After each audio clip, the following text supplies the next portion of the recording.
maganda at quality pero murang webcam.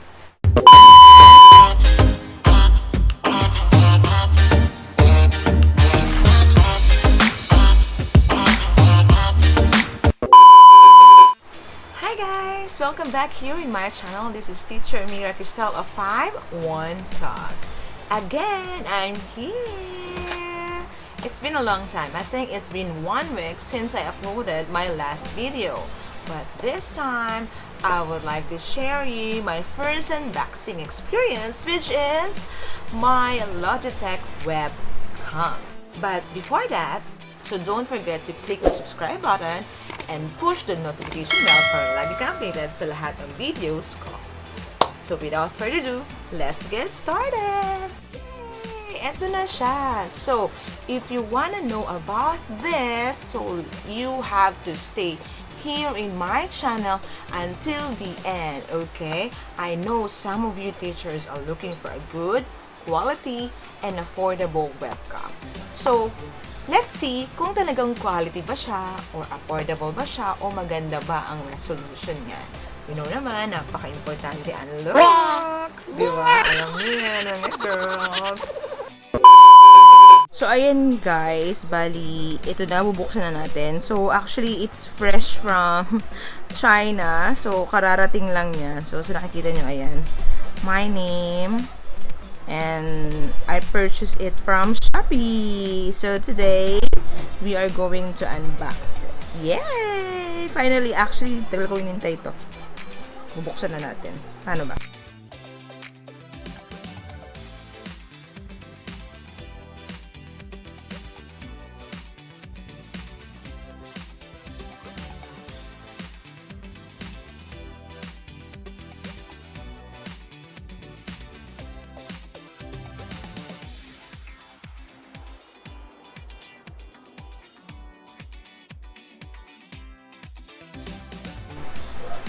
So, matte finish siya. Actually, matte.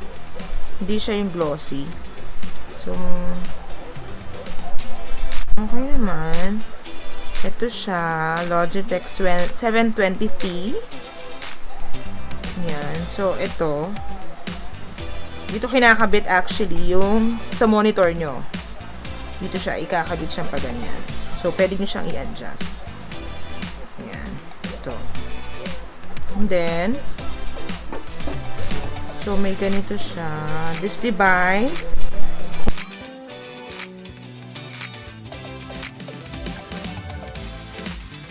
Logitech Europe. Okay. So, ayun. So, ayun na guys. So, ito siya. So, baliktad. So, ito siya. Oh, diba? Ayan. So, yun nga. Matte finish. Hindi siya glossy. Mga ganito siya. So, we will try this actually and we will review it kung gaano ba kaganda yung kanyang, kung talagang HD webcam ba talaga siya, kung talagang maganda. And then, okay, then we'll back to you guys about this. Try na natin siya, okay? Let's go! Shh!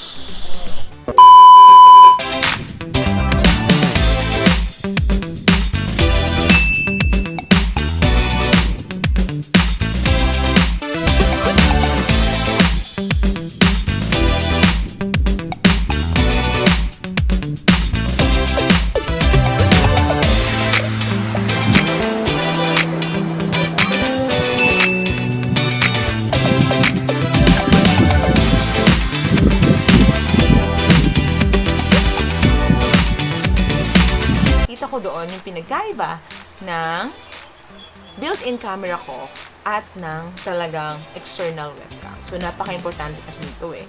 Diba? How clear, how good-looking. So, it's really, really important para ma-motivate naman si students.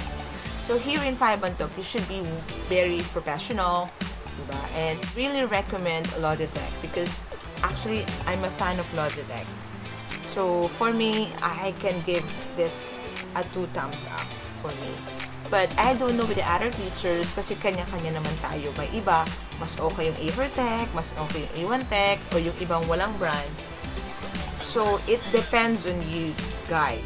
Yun, kayo nang magusga. So, by next time, on my next vlog, maybe I'm going to review the differences ng E4Tech and the Logitech. Para lang magkaroon kayo ng mga choices. So, thank you, teachers, for spending time here in my channel. So, this time, if you really like my video, please hit the thumbs up and don't forget to subscribe on my channel. Okay, so kita-kits muli sa ating next vlog. Thank you so much, mga ka-friends, mga ka-relatives, and those teachers na nag-follow at nag-subscribe sa aking YouTube channels. So, I've been going to review some of the ESL equipment na kailangan natin. I've been sharing my personal experiences here in my channel. So, don't forget to subscribe and please push the notification bell para lagi kang updated sa lahat ng aking mga video. So, thank you very much, guys! So, this is Teacher Mira Kristel of 5-1 Talk! Nagsasabing, let's be blessed to be a blessing to others. Remember that! So, see you on my next vlog. Bye-bye!